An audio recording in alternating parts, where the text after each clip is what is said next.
But semi-final B here at Monaco in the FIA GT Championship Nations Cup World Final is about to get underway. Coming across the line to start, and it will be Cody Nikola Latkovski that leads us down towards T1. A good start there from Nico Rubler, even with the rolling start, and they all jump into the snake straight away, trying to make the most of the slipstream, coming round the right-hander and now to the first heavy braking zone. Will Baptiste Beauvoir look up the inside here? In the background, Nico Rubler looks up the inside, so does Connaughton, just about all squeezing through T1. Fabien Portier gets squeezed onto the curb on exit, and in the background I think a little bit of contact between the two, but Cody gets a great start, a great run through there. Massively, oh dearie me, Portier goes offside, Bishop going down there as well. Was there contact? There must have been something went on there, we only caught the back end of it. Now we're side by side between Danny Solis, who's profited massively, he's into P4, side by side we go, Portier on the outside, Solis side by side, still with Rodriguez, still side by side they come into the following right-hander, and Solis does prevail, he stays ahead of Manu Rodriguez. That's Christmas come early for the American driver here. And Danny Solis is a guy who's come on so much since we first met him back at Las Vegas last year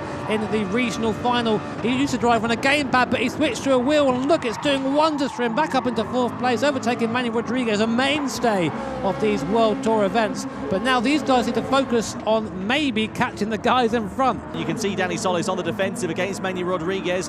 Fabien Portier also on the defensive. He's in that really unfortunate position here, as is Manu Rodriguez, of having to attack and defend at the same time. Here we go then, and Rodriguez tries to squeeze Solis towards the inside. Solis goes defensive, Rodriguez on the outside, hard on the brakes. Here comes Portier for a dive down the inside, and surely Rodriguez is going to find his way back through up the inside. He does, into fifth position there. So Rodriguez holds firm in P5, and he's just been issued, with a penalty against that incident between himself and Ryota Kokobu. The Chilean driver is going to try and have a bit of a lunge, maybe down into the corner. Valerio Gallo though has a lunge on Portier as a consequence of that. Side by side they come up the inside for Gallo. Portier on the outside, Gallo on the inside. He'll have the inside line if he can hold it into the chicane. Will Portier back out? Will Gallo back out? They still come side by side through the chicane. Portier on the inside, and Gallo goes through. What a move from Valerio Gallo. The Italian is now into sixth place. Rodriguez makes a mistake, and Gallo goes up into fifth place. Now, can he get the braking right coming into the hairpin this time? He was a bit too over-enthusiastic last time.